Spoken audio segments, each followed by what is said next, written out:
తాకట్లో ఉన్న మీ బంగారాన్ని విడిపించి ఆ రోజు ఆన్లైన్ రేటుకి కొంటాం. Sharma gold company.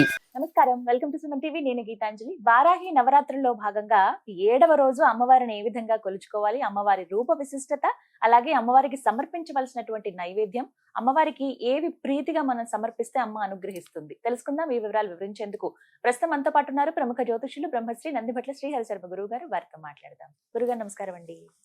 వాగర్థావివ సంపృక్తౌ వాగర్థ ప్రతిపత్తయే జగతః పితరౌ వందే పార్వతీ పరమేశ్వరౌ. ఆదిత్యాయ చ సోమాయ మంగళాయ బుధాయ చ గురు శుక్ర శనిభ్యశ్చ రాహవే కేతవే నమః. శృంగేరి జగద్గురు పీఠాధిపతులకి, కంచి పీఠాధిపతులకి నమస్కారములు తెలియజేసుకుంటూ కార్యక్రమాన్ని ప్రారంభిద్దాం. గురుగారు, 7వ రోజు వారాహి నవరాత్రుల్లో భాగంగా ఈ రోజున అమ్మవారిని ఏ విధంగా కొలుచుకోవాలో తెలియజేస్తారా? అమ్మవారి రూప విశిష్టత. మనం గత కొన్ని రోజులుగా మనం తెలియజేస్తూ వస్తున్నామమ్మా. అవును. అంతటి కిందట 6వ రోజున మనం ఈ అమ్మవారిని ధూమ్ర వారాహిగా నిన్నటి రోజున కొలుచుకున్నాం. ఈ రోజున అమ్మవారిని, వరాహి అమ్మవారిని మహావారాహి అమ్మవారి రూపంలో మనం కొలుచుకోవాలి. మహావారాహి. ఈ అమ్మవారట మహాయోగిని దేవత అట. అంటే యోగిని దేవతలు ఉంటారు కదా, అందులోకెల్లా ప్రప్రథమైనటువంటి పెద్దదైనటువంటి దేవతగా మనకు చెప్పబడి ఉంది. ఈ అమ్మవారిని పూజించడం ద్వారా దైవ జ్ఞానము, ఆధ్యాత్మిక శక్తి కలుగుతుందట ఈ అమ్మవారిని పూజించడం ద్వారా. అంతేకాకుండా ఎంతటి వాళ్ళైనప్పటికీ కూడా ఒక వయసు 50-60 దాటిన తర్వాత మోక్షం కావాలి, ఈ జన్మకి ఇంకా మళ్ళీ వచ్చే జన్మంటూ ఉండకూడదని చెప్పి ఆలోచన చేస్తుంటారు కదమ్మా. అటువంటి వాళ్ళకి మోక్షాన్ని అతి త్వరగా సిద్ధింపచేసే అమ్మవారు ఎవరయ్యానంటే మోక్షం. వారాహి అమ్మవారిని పూజ చేసే వాళ్ళు ఉంటారు, కేవలం మోక్షమే కావాలనుకునే వాళ్ళు ఈ మహావారాహి అమ్మవారిని పూజ చేయాలని మనకు శాస్త్రం చెప్పబడి ఉంది. 10 తలలతో కూడుకున్నటువంటి అందమైనటువంటి మహిళ. అంటే వరాహం అంటే పంది కదమ్మా. 10 వరాహములు తలలతో కూడుకున్నటువంటి అందమైన మహిళగా చెప్పబడి ఉంది ఈ అమ్మవారిని వర్ణనలో. అలాగే ఈ అమ్మవారు విశేషంగా పరమేశ్వరి ఆయుధం నుంచి జన్మించిందట. పరమేశ్వరి, లలితా పరమేశ్వరి ఉంది కదా, ఆ అమ్మవారికి ప్రధాన ఆయుధం ఉంటుంది కదా, త్రిశూలం.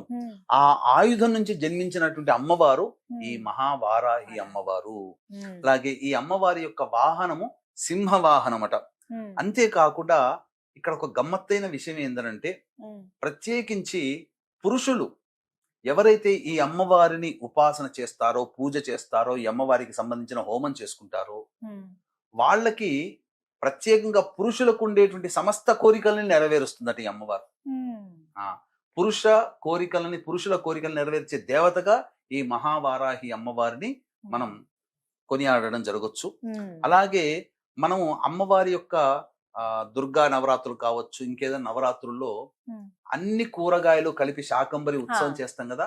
ఈ రోజున అమ్మవారికి అనేక కూరగాయల్ని నైవేద్యంగా పెట్టాలి. అలాగే విశేషంగా కదంబము అని అంటారు, హవ్యల్ అని అంటారు. అన్ని కూరగాయలు కలిపినటువంటి నైవేద్యం ఉంటుంది కదా, ఆ నైవేద్యము అమ్మవారికి ఈ రోజున పెట్టాలట. కాబట్టి చాలా విశేషమైనటువంటిది. ఈ అమ్మవారిని పూజ చేయడం ద్వారా భయం అనేది లేకుండా పోతుందట.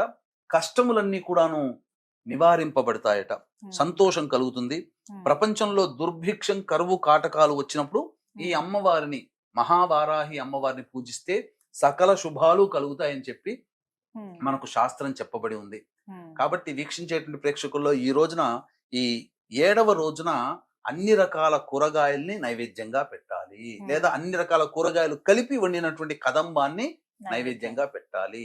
ఆ భావనతో అమ్మవారిని, ఆ విధమైనటువంటి భావనతో అందమైనటువంటి వరాహ రూపం కలిగినటువంటి అమ్మవారిగా మనస్సులో భావన చేస్తూ ఆ అమ్మవారిని పూజ చేసినటువంటి వాళ్ళకి ఎల్లప్పుడూ కూడా ఆ కుటుంబంలో అన్నపానాదులకి లోటు అనేటువంటిది ఉండకుండా ఈ అమ్మవారు మనల్ని కాపాడుతుంది అని చెప్పవచ్చు. ప్రతిరోజు పూజ చేసుకునేటువంటి వాళ్ళు, ఇంత పూజ చేసుకుంటున్నాము, హోమం చేసుకోలేకపోయినటువంటి బాధపడే వాళ్ళు, అలాగే ఈ రకమైనటువంటి పూజలు అన్ని వివరంగా చెబుతున్నారు కదా, ఈ అమ్మవారిని మనం పూజ చేయలేకపోయామే, మనకు సమయం కాలం కలిసి రాలేకపోయిందని బాధపడేటువంటి వాళ్ళకందరికీ కూడా తరుణోపాయంగా అమ్మవారి యొక్క దివ్య అనుగ్రహాన్ని అందరికీ అందించాలనేటువంటి యొక్క సదుద్దేశముతో 5వ తేదీ రోజున శనివారము స్వాతి నక్షత్రం కలిసినటువంటి 10వ రోజున, దశమి తిథి రోజున మధ్యాహ్నం 3 గంటలకి ఈ 9 అవతారాలకి సంబంధించినటువంటి 9 వారాహి అమ్మవార్ల హోమాది కార్యక్రమాలు మీ గోత్రనామాదులతో జరిపించి శక్తిపాతము చేయబడినటువంటి శంకరుంగలి మాలని మీకు అందివ్వడం జరుగుతుంది. ఉమ్. నా 5వ తారీఖులో మధ్యాహ్నం 12 గంటల లోపల ఈ కార్యక్రమంలో నమోదు చేసుకోవచ్చు. గురుగారు, మరి ఇంకా చాలా సందేహాలు ఉన్నాయండి. మరి అమ్మవారిని ఎలా పూజ చేయాలి ఇవి కూడా వివరించండి. అమ్మవారు మనకు ఈ సంబంధించినటువంటి లలిత అమ్మవారిలో సైన్యాధ్యక్షురాలుగా ఈ అమ్మవారి గురించి చెప్పడం జరిగిందమ్మా. ఉమ్. ఈ అమ్మవారు రథం పేరట ఉమ్. కిరిచక్రము అని అంటారు. ఉమ్. అంటే 1000 వరాహములు ఉండి లాగుతూ ఉంటే అమ్మవారు రథం మీద కూర్చొని వస్తూ ఉంటుందట ఈ అమ్మవారు. ఉహుం. చాలా విశేషమైనటువంటి అమ్మవారమ్మ. ఈ అమ్మవారికి సంబంధించి విశేషమైనటువంటి ఏ నెలలోనైనా కానీ ఉమ్. ఈ అమ్మవారి అనుగ్రహం కావాలి అనుకున్నటువంటి వాళ్ళు రేవతి నక్షత్రం రోజున ఈ అమ్మవారి పూజ, అర్చన, అభిషేకము, హోమము చేస్తే ఉమ్. ఈ అమ్మవారు అతి శీఘ్రంగా ఫలిస్తుందట రేవతి నక్షత్రం ఉన్న రోజున చేస్తే. ఉమ్. అలాగే ఈ అమ్మవారు ఎవరయ్యానంటే సాక్షాత్తు విష్ణువు వరాహ అవతారం అయితే ఉమ్. ఆ వరాహ రూపానికి జోడీగా లక్ష్మీ అమ్మవారు వారాహి అమ్మవారి రూపాన్ని ధరించి ఉమ్. ఉన్నది. అందుకే ఈ అమ్మవారి లక్ష్మీ సహస్రనామాల్లో వారాహి, ధరణి, ధ్రువ అనేటువంటి యొక్క సహస్రనామంలో ఒక నామం. ఉమ్. అంతేకాకుండా ఈ అమ్మవారు ప్రధానంగా ఈ అమ్మవారిని విశ్వేశ్వరుడు, కాశీ విశ్వేశ్వరుడే. ఎందుకంటే కాశీ క్షేత్రానికి క్షేత్ర పాలకురాలు ఈ వారాహి అమ్మవారు అయితే, విశ్వేశ్వరుడు విశేషంగా ఈ అమ్మవారిని వింధ్యాచలం కొండలో ఈ అమ్మవారిని ప్రతిష్ఠ చేశాడు. ఇప్పటికీ కూడా ఆ అమ్మవారు పూజలు అందుకుంటూ ఉంది. అంతేకాకుండా ఈ అమ్మవారికి పూజ చెయ్యాలి అనేటువంటి ఆలోచన ఉన్నటువంటి వాళ్ళు రాత్రి దేవత ఈ అమ్మవారు కాబట్టి, అంటే సూర్యోదయం నుంచి సూర్యాస్తమయం వరకు కాకుండా అమ్మవారికి ఇష్టము రాత్రి సమయం కాబట్టి సూర్యాస్తమయం తర్వాతనైనా కానీ లేదా సూర్యోదయం లోపలనైనా కానీ కాలకృత్యాలు తీర్చుకొని ఖచ్చితంగా ఈ అమ్మవారికి పూజ చేసుకుంటే విశేషమైనటువంటి ఫలితాలు కలుగుతాయి. రాత్రి దేవత అన్నారు కాబట్టి రాత్రి సమయంలో సూర్యాస్తమయం తర్వాత చేసుకునే వాళ్ళైతే ఖచ్చితంగా సూర్యాస్తమయం కంటే ముందే దంతధావనము, కాలకృత్యాదులాగా మళ్ళీ తీర్చుకొని అప్పుడు పూజాది కార్యక్రమాలు చెయ్యాలి. అయితే ఈ పూజాది కార్యక్రమాలలో సాధారణంగా కలశం పెట్టుకునే అవకాశం ఉన్న వాళ్ళు కలశం పెట్టుకోవచ్చు. కలశం పెట్టుకోకపోయినా మాకు ఆచారం లేదు అన్న వాళ్ళు చక్కగా ఈ అమ్మవారికి సంబంధించి చిత్రపటాన్ని పెట్టుకోవాలి. అయితే శక్తి ఉంటే ప్రధానంగా మొట్టమొదటిగా శ్రీచక్రము కానీ లేదా లలితా అమ్మవారి చిత్రపటము, ఒకవైపున కుడివైపున ఈ దండిని దేవి అంటే వారాహి అమ్మవారు, ఎడమ వైపున మంత్రిని కాబట్టి రాజశ్యామల అమ్మవారి 3 చిత్రపటాలని పెట్టి చేసుకుంటే చాలా విశేషమైనటువంటి ఫలితం కలుగుతుంది. లేదా అమ్మవారి చిత్రపటం ఒక్కటి పెట్టుకొనైనా కానీ పూజ చేసుకోవచ్చు. ఈ అమ్మవారు పూజ చేసే సందర్భంలో విశేషముగా అభిషేకము, అర్చన ఇవన్నీ జరిపిన తర్వాత ప్రతిరోజు ఖచ్చితంగా లలితా సహస్రనామ పారాయణం చేయాలండి. ప్రతిరోజు చేయాలి. ఎటువంటి పుష్పాలను అమ్మవారికి సమర్పించాలి గురుగారు? ప్రత్యేకం ఏమన్నా ఉందా అండి? ఈ అమ్మవారికి ప్రధానంగా పుష్పములు అనేటువంటిది నీలి రంగు పుష్పాలతో అర్చన చేయాలి. అంటే నీలి రంగు చామంతి పుష్పాలు కానీ లేదా నీలి రంగు శంఖు పుష్పాలు దొరుకుతాయి కదమ్మా, ఆ పుష్పాలతో అర్చన చేసిన అమ్మవారికి ఇప్ప పూలు అని అంటారు కదమ్మా, ఆ ఇప్ప పూలతోనైనా కానీ అర్చన చేయవచ్చు. అయితే అమ్మవారికి దీపారాధన చాలా ప్రీతికరం. ఈ దీపారాధనలో ఏ దేవతకి లేనటువంటి విశేషమైనటువంటి దీపారాధన ఒకటి ఉంది. కందగడ్డ దొరుకుతుంది కదమ్మా, ఆ కందగడ్డని దీపపు కుందిలాగా తొలుచుకోవాలి. మధ్య భాగంలో కొద్దిగా తొలుచుకుంటే ఆవు నెయ్యి కానీ, ఈ అమ్మవారికి ఇష్టమైనటువంటి నూనె దీపం ఏ దీపారాధన అంటే విప్ప నూనెతో దీపారాధన చేసుకోవాలి. విప్ప నూనె ఒరిజినల్ దొరికితే మంచిది, లేకపోతే ఆవు నెయ్యితో దీపారాధన చేయొచ్చు. కానీ కంద దీపములో కందగడ్డ దీపారాధన, కందగడ్డతో దీపంగా చేసి కంద దీపాన్ని గనక పెట్టినట్లయితే అమ్మవారు చాలా విశేషమైనటువంటి సంతృప్తి కలుగుతుంది. అమ్మవారికి ఇవన్నీ ఇష్టమట, ఇలా చెయ్యాలి. ఈ విధంగా ఇప్ప పువ్వులతో కైనా కానీ అర్చన చేయవచ్చు. బాగా ఇష్టమైంది ఏంటండి అమ్మవారికి?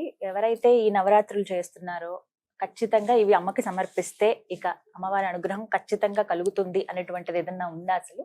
అమ్మవారికి ప్రధానంగా ఇష్టమైనటువంటి చెప్పబడినటువంటిది బెల్లం పానకం. అంటే చాలా మంది ఏంటంటే బెల్లంని సంబంధించి ఆ నీటిలో కలిపిస్తే బెల్లం పానకం లాగా ఉంటుంది.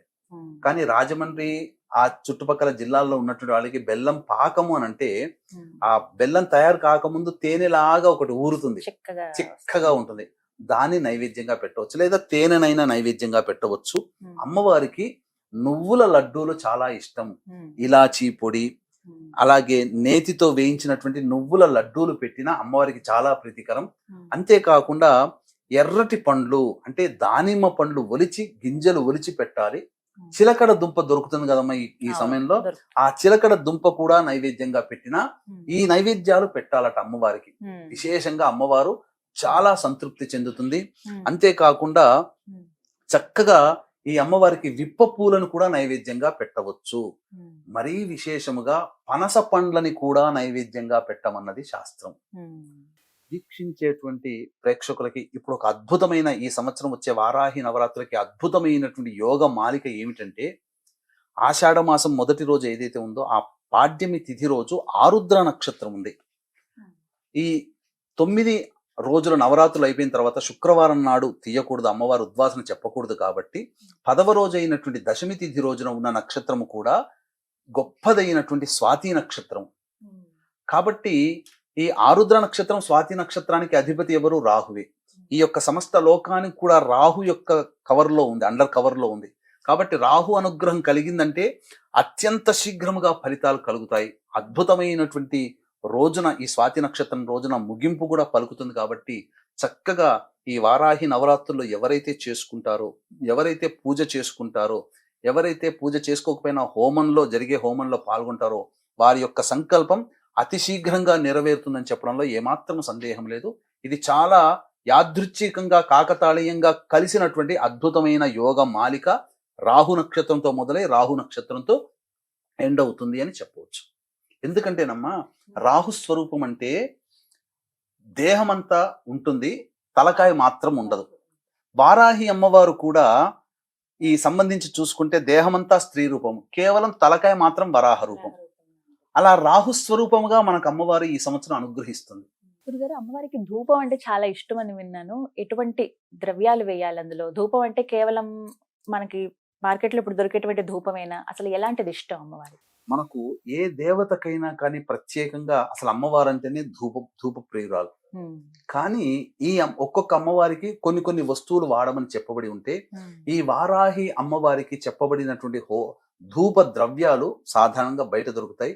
విశేషమైనటువంటి కొన్ని ద్రవ్యాలు తీసుకొని వచ్చి ధూపం గనక వేసినట్లయితే ఆ ఇంట్లో నకారాత్మక శక్తి, నరదృష్టి, నరఘోష, అలాగే ఈ పౌర్ణమి అమావాస్యలో కొంతమంది మానసికంగా ఉద్రేకం పొందుతుంటారు కదా, పిచ్చి పిచ్చిగా అరుస్తుంటారు కదా, అటువంటి వాళ్ళని ఆ అమ్మవారి యొక్క పూజా మందిరం దగ్గర కూర్చోపెట్టి, మనం పూజ చేసే స్థలంలో కూర్చోపెట్టి ధూపం వేసేటప్పుడు వాళ్ళు ఉన్నట్లయితే వాళ్ళకి పట్టినటువంటి భూత ప్రేత పిశాచ బాధలన్నీ కూడాను ఈ ధూపము వల్ల తొలగిపోతాయి. ఇంట్లో ఉన్నటువంటి నెగిటివ్ ఎనర్జీ అంతా పోతుంది.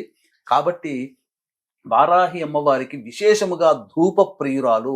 కొన్ని ద్రవ్యాలు అనేటువంటివి ఇప్పుడు నేను చెప్పడం జరుగుతుంది. సాధ్యమైనంత వరకు ఆ ద్రవ్యాలన్నీ కూడా మీరు తెచ్చుకునే ప్రయత్నం చేయండి. ఒకటి అరా మనకు దొరకకపోవచ్చు, కంగారు లేదు. మిగతా ద్రవ్యాలనైనా కానీ తెచ్చుకొని ప్రతిరోజు కూడా మీరు పూజ చేస్తున్న సందర్భంలో అమ్మవారికి ధూపం వేసి ఆ ధూపాన్ని అంతా కూడా ఇంట్లో గనక పెట్టుకున్నట్లయితే ఇంట్లో పాజిటివ్ వైబ్రేషన్ అనేటువంటిది ఉంటుంది, ఒక ప్రశాంతత చేకూరుతుంది. వీక్షించేటువంటి ప్రేక్షకులు కూడా గమనిక, ఈ యొక్క సందర్భంగా ఈ 9 అవతారాలు 9 రోజుల పాటు 9 అమ్మవారికి విశేష అవతారాలుగా మనం చేస్తూ వస్తున్నాము, చెప్పుకుంటూ వచ్చాము. కాబట్టి ఆ అవతార రూపంగా కొలుస్తూ వస్తున్నాం. కాబట్టి ఇంట్లో పూజ చేసుకున్న, హోమం చేసుకుంటే చాలా మంచిది అని చెప్పి భావించేవాళ్ళు, ఈ 9 రోజుల పాటు మనం పూజ చేసుకోలేకపోయామే, మనకు ఆ అమ్మవారి అనుగ్రహం ఎలా కలుగుతుందని చెప్పి పరితపించేటువంటి వాళ్ళకి చక్కటి తరుణోపాయంగా జూలై 5వ తేదీ రోజున దశమి స్వాతి నక్షత్రం కలిసినటువంటి రోజున మధ్యాహ్నం 3 గంటలకి మీ గోత్రనామాదులతో ఈ 9 వారాహి అమ్మవార్ల యొక్క హోమాది కార్యక్రమాలు జరిపించి శక్తిపాతము చేయబడినటువంటి శంకరుంగలీమాలని మీకు అందివ్వడం జరుగుతుంది. ఈ యొక్క కార్యక్రమంలో ఆ 5వ తారీఖు మధ్యాహ్నం 12 గంటల లోపల మీ గోత్రనామాదులు నమోదు చేసుకోవచ్చు. ఇక హోమ ద్రవ్యాలు చెప్పడం జరుగుతుందమ్మా, చాలా జాగ్రత్తగా వినండి. గుగ్గిలం అంటే తెలుపుదైనా నలుపుదైనా కానీ, యాలకుల పొడి, ఇలాచీ పొడి అంటారు అది, అలాగే పసుపు పొడి, మరియు తెల్ల గురివింద గింజల పొడి, తరువాత తెల్ల ఈశ్వరి వేరు మనకు ఆయుర్వేదం షాప్లో కానీ పచారీ షాపులో కానీ దొరుకుతుంది. తెల్ల ఈశ్వరి వేరుని పొడి చేయడం, ఆ పొడి అయినా కానీ, తెల్ల జిల్లేడు పువ్వులు తీసుకుని వచ్చి నీడన ఎండించి అది ఆ ఎండించినటువంటి తెల్ల జిల్లేడు పువ్వుల యొక్క పొడిని, మిరియాల పొడి, మిరప పొడి, శొంఠి పొడి, మొత్తం ఈ 9 రకాల ద్రవ్యాలు ఎన్ని కుదిరితే అన్ని తీసుకుని వచ్చి ఆ యొక్క ధూపం గనుక అమ్మవారికి వేసినట్లయితే, మండుతున్నటువంటి ఆ బొగ్గు మీద వేసినట్లయితే ఆ ధూపం వెలువడుతుంది. ఆ ధూపానికి అనేక రకాలైనటువంటి దివ్య శక్తులు వారాహి అమ్మవారి యొక్క అనుగ్రహం కలుగుతుంది. ఈ వారాహి అమ్మవారి 9 రోజుల పాటు చేసిన తర్వాత హోమం కూడా చాలా విశేషమైనటువంటి. హోమం చేసుకునేటట్టయితే తోక మిరియాలు, తెల్ల ఆవాలు, పనస పండు అనేటువంటిది ఆ హోమ ద్రవ్యంగా వాడవచ్చు. ఇక అమ్మవారికి తాంబూల సేవనం అంటే చాలా విశేషం కాబట్టి సుగంధ భరితమైనటువంటి ఇలాచి, యాలకులు, జాజికాయ, జాపత్రి, పచ్చకర్పూరం కలిపినటువంటి తాంబూలాన్ని పెట్టి ఆ తాంబూలాన్ని ఎవరైనా తీసుకోవచ్చు. అంతేకాకుండా ప్రధానంగా ప్రతిరోజు కందదీపము పెట్టవచ్చు. ఆ కందదీపం పెట్టినటువంటి దాన్ని మరుసటి రోజు వాడుకోవచ్చు ఇంట్లో. లేదు 9 రోజులు అదే దీపం వెడుకోవచ్చు. కందదీపం 1, 2 అనేటువంటి ఎవరి శక్తి కొలది వాళ్ళు చేసుకోవచ్చునమ్మా. తప్పకుండా ఈ చెప్పినటువంటి విధి విధానంగా ఎవరైతే చేసుకుంటారో సంపూర్ణమైనటువంటి అమ్మవారి అనుగ్రహం కలిగి, ఆ వారాహి అమ్మవారి అనుగ్రహంతో మీ యొక్క కోరికలు సత్వరముగా నెరవేరి సకల శుభాలు మీ జీవితంలో కలుగుతాయని చెప్పడంలో ఏమాత్రం సందేహం లేదమ్మా. చాలా చక్కగా వివరించారండి. అసలు అంటే చాలా మందికి సందేహాలు ఇవన్నీ కూడా ఎలా చేసుకోవాలి ఏమిటి అని చెప్పి చాలా వివరంగా తెలియచేశారు. సంతోషం గురుగారు. చూసారు కదా, చక్కగా ఈ 9 రోజుల పాటు మనమైతే పూజలు జరుపుకుంటాము. ఏ రోజుకి ఆ రోజు ఎలా కొలుచుకోవాలో అమ్మవారిని తెలుసుకున్నాము. అలాగే గురువు గారి ఆధ్వర్యంలో జూలై 5వ తారీఖు అండి, ఇక 10వ రోజు, అది దశమి, ఆ రోజున విశేషంగా వారాహి హోమం నిర్వహిస్తూ ఉన్నారు. 9 రూపాల్లో అమ్మవారిని ఏ విధంగా అయితే కొలుచుకున్నామో 9 రోజులు, అలా ఒకే రోజున ఈ 9 రూపాల హోమాలు అనేవి నిర్వహిస్తున్నారు. ఎవరైతే భక్తులు పాల్గొనాలి అనుకున్నారో స్క్రీన్ మీద గురుగారికి సంబంధించిన నెంబర్స్ ఇస్తాను. కాల్ చేసి ముందుగా మీరు వివరాలు కనుక్కుని అలాగే మీ పేరు, గోత్రం నమోదు చేయించుకోండి. హోమంలో పాల్గొనండి. నమస్కారం.